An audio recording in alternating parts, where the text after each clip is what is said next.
Hey students, welcome to the channel. It's me Yami, continuing with the series of solving the Reliance Aptitude Test paper. Reliance Foundation Scholarship का जो compulsory aptitude test है, उसका sample paper जो हम है solve कर रहे हैं. We have already done with the verbal ability, analytical ability, solving the numerical part of the ability, and I'm pretty much sure कि अगर मेरे साथ मतलब कि It's me Yami channel के साथ अगर आप ये practice को on रखोगे, you would very well stand a chance of getting the scholarship. Reliance Foundation Scholarship, the one who are not knowing and watching the video for the very first time, उनको बताना चाहूँगी this is one of the biggest of the scholarship offered every year by Reliance, जहाँ पे under graduation students को मिलते हैं 2 लाख तक की स्कॉलरशिप एंड साथ ही for the post graduation students they will be getting 6 lakhs of scholarship. Okay, बड़ा सा फंड है which can actually solve all your financial issues regarding your education and आपका एजुकेशन जो है वो काफ़ी स्मूथ हो जाएगा. अंडर ग्रेजुएशन के सारे कोर्सेज के बच्चे एलिजिबल हैं जिन्होंने फर्स्ट ईयर मतलब कि अभी एनरोलमेंट लिया हो. ओके, सो ये इतने एलिजिबिलिटी क्राइटेरिया है. अभी ये एप्टीट्यूड टेस्ट देना कैसे? So once you finish the registration process of the Reliance Foundation scholarship, आपको एप्टीट्यूड टेस्ट के लिए कुछ ऑप्शंस दिए जाएंगे of the date and the time. आपको खुद से अपना स्लॉट बुक करवाना है एंड घर बैठे बैठे ये एप्टीट्यूड टेस्ट को देना है. 60 minute 60 questions. Okay, negative markings भी हैं and everything is being explain in my past videos. अगर आपको देखना है तो आप बिल्कुल ही उसको देख सकते हो. Starting with the numerical ability part, here we go. So it's the 11th question right now. अगर आपको मेरे प्रीवियस जो सॉल्व्ड क्वेश्चंस वाले वीडियोस हैं उनको चेक करना हो तो आप डिस्क्रिप्शन बॉक्स में उसकी लिंक प्रोवाइडेड है ऑफ द प्लेलिस्ट. आप बिल्कुल ही वो वीडियोस को देखते हुए you can practice the questions. Okay, ये खत्म होने के बाद will be taking few more questions on to practice of the similar difficulty level. Fine, चलो let's begin with the 11th question. A gun and a target is being separated by 500 meters. There is a gun, there is a target.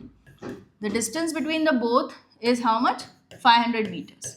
Okay, I am standing, you are standing exactly equidistant from both gun and the target, but not in the line of fire. This is the line of fire. वहाँ पर मैं खड़ी नहीं हूँ, but I am at an equidistance from the gun and the target. मतलब मैं कहीं पे यहाँ पे हो सकती हूँ, ठीक है, ताकि मेरा डिस्टेंस दोनों के लिए सेम हो, बट मैं in the line of fire ना हूँ. Okay, you hear the sound of the target being hit exactly 4 seconds after you heard the gun being fired. Okay, आपने सुना गन से गया बुलेट टू द टारगेट, तो वो पहुंचते पहुंचते यहाँ से रिलीज हुआ, उसके बाद यहाँ पे टच हुआ, वो तक का टाइम क्या था? 4 seconds. The time was 4 seconds. आपको फाइंड क्या करना है? Speed of the bullet. Now speed is equals to distance by time. We know the distance 500 time. अभी ये आपको सुनने में 4 सेकेंड अगर लगा हो कि गन से बाहर बुलेट निकली और टारगेट पे हिट हुई, उनमें आपको अगर 4 सेकेंड लगे हो सुनने में, तो it's very much obvious that would be the travel time of the bullet, right? तो सेम टाइम में आप 4 सेकेंड्स ले सकते हो. तो क्या हो जाएगा? 500 by 4 which is equals to 125 metre per second. That's the speed of the bullet. Clear? Very much clear.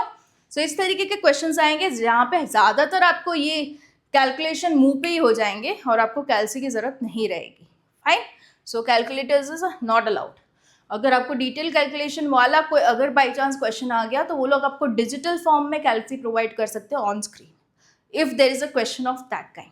Okay, now ये जो क्वेश्चन है वो टाइम वर्क का आ जाएगा which is very simple to solve. If you know one of the formula, I will share it with you. If 12 man take 15 days to do a piece of work, तो इसमें हमेशा आप total work की formula लगा दो. Total work is 12 into 15. Unit में क्या लगाओगे? जिस यूनिट में आपको डेटा दे रखा है वही वाली यूनिट, मतलब कि मेन और डेज. ओके, बाई चांस यहाँ पे आवर्स में दिया होता तो men hours would have been the unit. Okay, so this is the total work. Now how many days will 6 men take to do the same kind of work?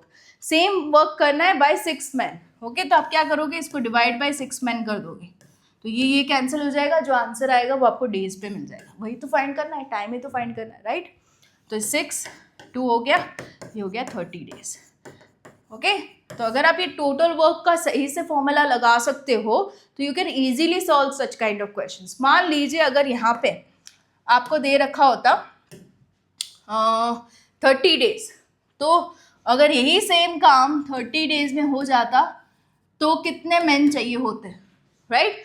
तो इसी total work पे आप divide by 30 days कर देते, तो होता क्या, days cut हो जाता, मेन में आंसर आ जाता। वो कितना आता, यहाँ पे 2 लग जाता, यहाँ पे 6 लग जाता, राइट। तो 6 मेन आंसर आ जाता, राइट। इस तरीके से आप सॉल्व कर सकते हो अगर आपको टोटल वर्क पता है तो। Fine, so it's an easy formula to be used. Now देखो ये सेम तरीके का क्वेश्चन है। 10 मैन, अभी यहाँ पे भी टोटल वर्क का ही मैं फॉर्मूला लगाऊंगी। Total work that is 10 man into 3 hours, that is man hours, right. मैंने वही वाला यूनिट लगाया जिस यूनिट में हमें डेटा दे रखा है। अभी पूछा है how many hours would 5 man take, तो इसी में आप डिवाइड बाय 5 मैन कर दो, तो क्या हो जाएगा, मैन कट 2 जा, तो 6 hours, that's the answer, right. अगर आप टोटल वर्क लिख पाते हो तो उसी टोटल वर्क में डिवाइड कर दो जो डेटा दे रखा है। यूनिट भी इसी तरीके से कैंसिल हो जाएगी कि ताकि आपको जो आंसर चाहिए उसी यूनिट में आपका आंसर आ जाए, right. As simple as that. Now see a man spend 7,000, spending है उसकी 7,000 एंड 12.5 उसकी सेविंग है। इतनी सेविंग, इतनी स्पेंड, एक्सपेंस उसका, okay, of the monthly income. What is the monthly income, मान लीजिए मंथली इनकम x है, ओके। अभी इतना सेविंग है, मतलब इसको अगर 100 में से मैं माइनस करूं तो कितना हो जाएगा, 87.5% स्पेंड होगा। इतना परसेंटेज अगर सेविंग है तो उसके अलावा का जितना परसेंटेज होगा उतना स्पेंड होगा, right. So 87.5% of x is equals to 7,000, मैं लिख सकती हूँ। उसी का अमाउंट, इसी परसेंटेज का अमाउंट अपने को दे रखा है, तो मैं कंपेयर कर सकती हूँ, राइट। तो अगर आप इसको सॉल्व करोगे तो 87.5 divide by 100 of x is equals to 7,000, right. So आपको क्या मिल जाएगा, x का अमाउंट, ओके। आप सॉल्व कीजिए, मुझे आंसर दीजिए in the comment section, okay. I want your equal participation in to such videos, okay. इसलिए मैं आंसर्स डिमांड कर रही हूँ। आगे भी मैं कहूँगी तो फिर आप क्या करोगे, अभी 14th लिखते हुए इसका आंसर लिखोगे, राइट। सो ये चीज़ मैं आपसे एक्सपेक्ट करती हूँ। नाउ इन एन एग्जामिनेशन 62% जो पीपल थे वो पास हो चुके हैं। If the number of people who failed is, okay, उसमें नंबर्स दे रखे हैं। ये परसेंटेज वाले क्वेश्चन है, अगर आपको परसेंटेज समझ में आ रहा है तो आप ये सॉल्व कर सकते हो। तो टोटल कितना होगा, टोटल मान लीजिए total number of people x है, इतने जो है वो फेल है, राइट। सो इतने परसेंटेज अगर पास हैं तो कितने परसेंटेज फेल हो जाएंगे, 38% फेल, राइट। तो 38%, वही वाला कंसेप्ट जो आगे हमने यूज किया, 38% of x is equals to 342, जो हमें कह रखा है कि 342 पीपल गॉट फेल्ड, जिसका परसेंटेज 38 है, राइट। तो इसमें से भी आप x निकाल सकते हो, राइट। कुछ करीबन 900 आ जाएगा इसका, राइट। आप निकालो आंसर, मुझे कहो comment section, right. Now next, Mihir salary increases 12% once every 4 months, okay। if his salary at the beginning was 8,500, what would be the salary at the end, okay। so increases every 4 months, okay। so साल में 4 करके कितना हो जाएगा, 3 ही बार ही increase होगा, right. तो इसका 12%, जो भी आंसर आया उसका फिर अगेन 12%, जो भी आंसर आया उसका again 12%। This is an ordinary way with which you can solve, okay. वो जो आंसर आया that will be your answer, right. सभी का 12% निकालते हुए आपको कहना है, तो साल भर में इसका कितना इंक्रीज होगा आपको पता चल जाएगा। Simple as that, very easy. A man buys 20 items every quarter, okay. Quarter is 333 and his purchase increases 12 in every following quarter. What is the total percentage increase? यहाँ पे क्या फाइंड करना है, percentage increase in the items that he bought over the previous year, right.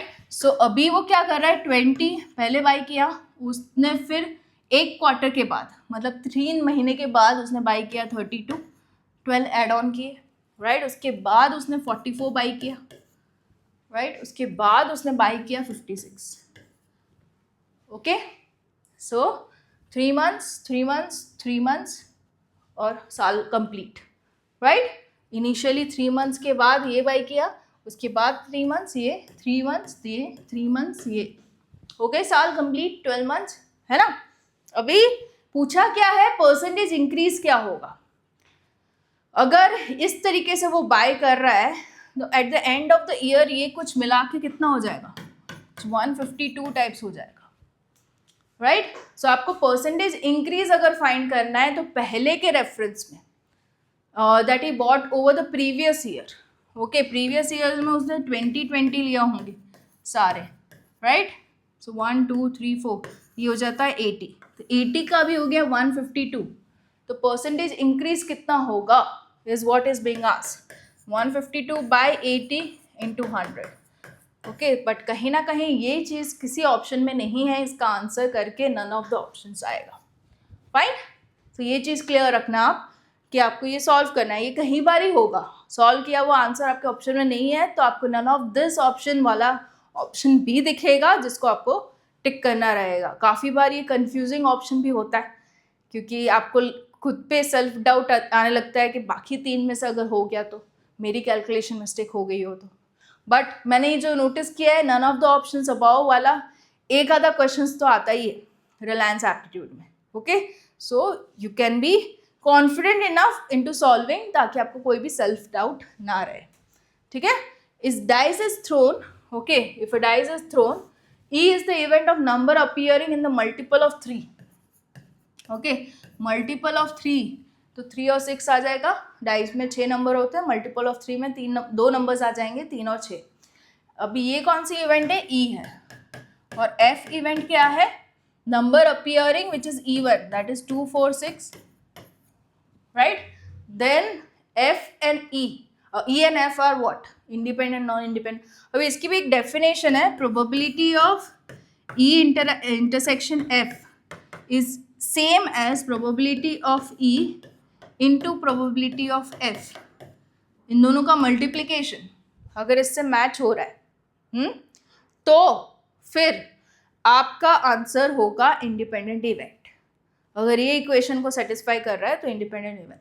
Otherwise independent event का मतलब क्या होता है, मतलब ये है कि कोई भी इवेंट एक के ऊपर डिपेंडेंट नहीं है, मतलब इसमें 3 और 6 आना डजेंट डिपेंड ऑन इसमें 2 4 और 6 आना।